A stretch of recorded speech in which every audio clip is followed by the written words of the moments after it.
आयुष्मान आनंद राजा शुद्धोदन के भाई शुक्लोदन के दूसरे पुत्र थे। सब ज्ञा राहुल को आनंदित प्रमुदित करते हुए उत्पन्न होने के कारण उनका नाम आनंद रखा गया था। जब तथागत बुद्ध प्रथम बार कपिलवस्तु आए थे तो वे को प्रव्रजित करने के उपरांत चारिका करते हुए अनुप्रिया के अम्रवन में पहुंचे। उस समय आनंद अपने अन्य भाइयों के साथ प्रव्रज्य ग्रहण करने के लिए अम्रवन पहुंचे। तथागत बुद्ध ने वहीं पर सभी को प्रव्रजित करा के भिक्षु संघ में सम्मिलित किया था। आनंद का स्वभाव कोमल व विनम्र था। वे परम ज्ञानी व विज्ञानी थे। वे तथागत बुद्ध के एकनिष्ठ सेवक व साथी के रूप में रहते थे। तथागत बुद्ध के बुद्धत्व प्राप्ति के प्रथम 20 वर्षों में तथागत के उपस्थाक परिचारक नियत न थे। कभी नागसमाल उनके पात्र चीवर लेकर चलते थे तो कभी नागित उपवान सुनक्षण चुंद स्वागत राग मेघिया आदि भिक्षु उनके पात्र चीवर लेकर चलते थे। एक समय तथागत बुद्ध नागसमाल के साथ चारिका करते हुए श्रावस्ती जा रहे थे। एक जगह मार्ग दो ओर कटा हुआ था, वहां नागसमाल था। र मार्ग से हटकर तथागत से बोले कि भांते मैं इस मार्ग से जाऊंगा। तब तथागत ने कहा आओ इस मार्ग से चले। नागसमाल थेर ने तथागत को उनका पात्र चीवर देते हुए कहा कि मैं इस मार्ग से जाता हूं। वह पात्र चीवर को जमीन पर रखना चाहा, तब तथागत स्वयं पात्र चीवर लेकर अपने मार्ग पर चल दिए।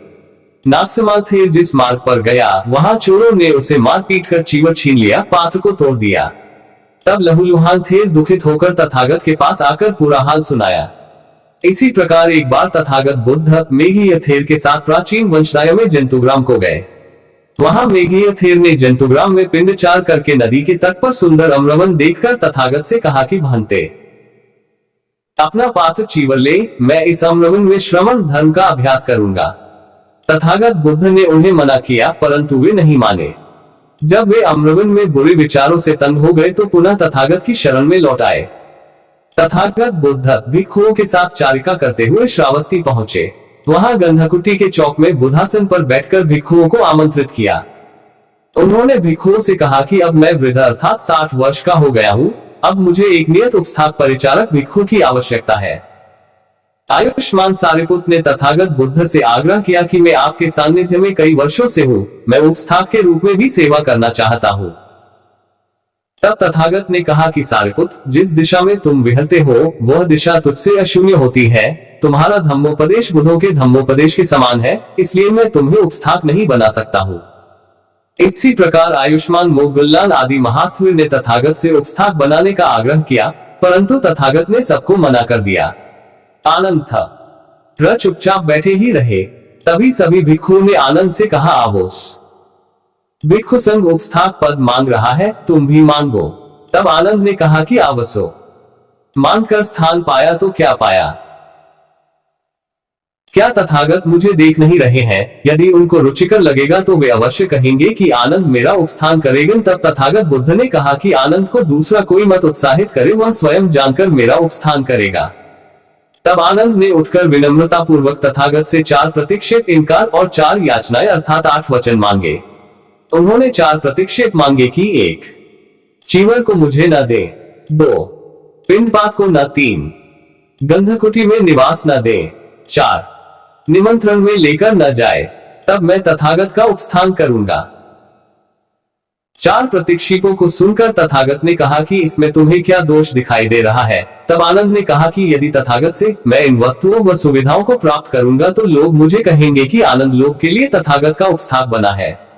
इस प्रकार 4 याचनाएं हैं कि 1 मेरे द्वारा स्वीकार किए गए निमंत्रण में न जाए, 2 दूसरे राज्य व परिषद से तथागत के दर्शनार्थ आए लोगों को तथागत का दर्शन करा सको, 3 जब मुझे इच्छा हो उसी समय तथागत के पास जाऊं, 4 जब तथागत मेरे परोक्ष में धम्मोपदेश करे उसे आकर मुझे भी उपदेशित कर दे। तथागत बुद्ध ने आनंद के 8 वचनों को स्वीकार कर उन्हें अपना उपस्थाक नियुक्त किया। आयुष्मान आनंद तथागत बुद्ध के एक परम विश्वासपात्र सेवक व साथी के रूप में उनके महापरिनिर्वाण तक साथ रहे।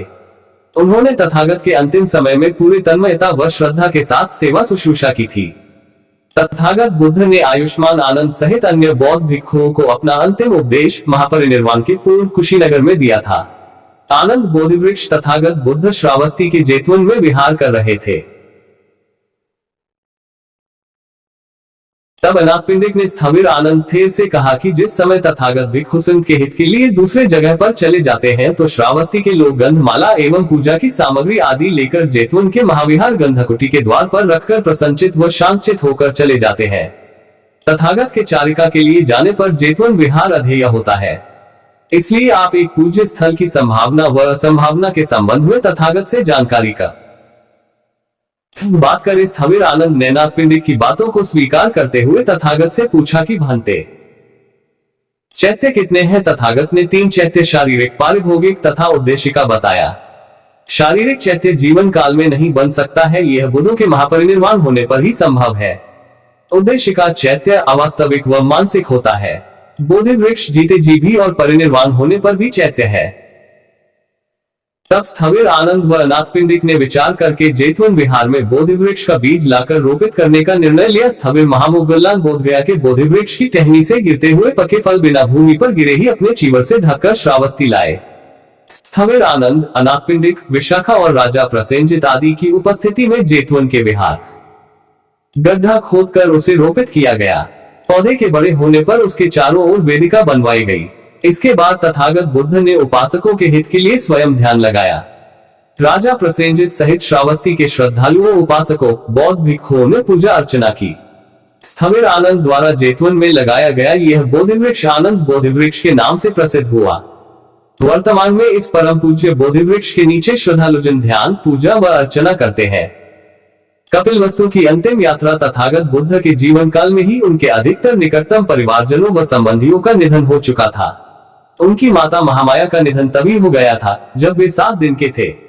उनकी पत्नी यशोधरा व पुत्र राहुल का परिनिर्वाण उनके समय में ही हो गया था। इसी प्रकार राजा शुद्धोदन का परिनिर्वाण भी तथागत के जब तथागत बुद्ध वैशाली के अंधुन में विहार कर रहे थे तभी उन्हें समाचार मिला कि उनके पिता महाराज शुद्धोदन काफी अस्वस्थ व बीमार हैं, उनका अंतिम समय आ चुका है। वे वैशाली से चारिका का रते हुए कपिलवस्तु आए तो उन्होंने देखा कि उनके पिता मृत्यु शैया पर पड़े हैं। तथागत बुद्ध का दर्शन पाकर महाराज शुद्धोदन को बहुत प्रसन्नता हुई और उनके मन को शांति मिली। वे तथागत बुद्ध को टकटकी लगाकर निहारने लगे और लंबी लंबी सांस लेने लगे।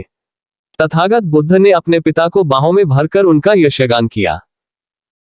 शांतचित होकर उनको जगत जीवन व वस्तुओं के अनित्यता का बोध कराया और धम्मोपदेश दिया, जिससे महाराज शुद्धोदन को बहुत संतोष हुआ और वे तथागत की गोद में ही परिनिर्वाण को प्राप्त हुए।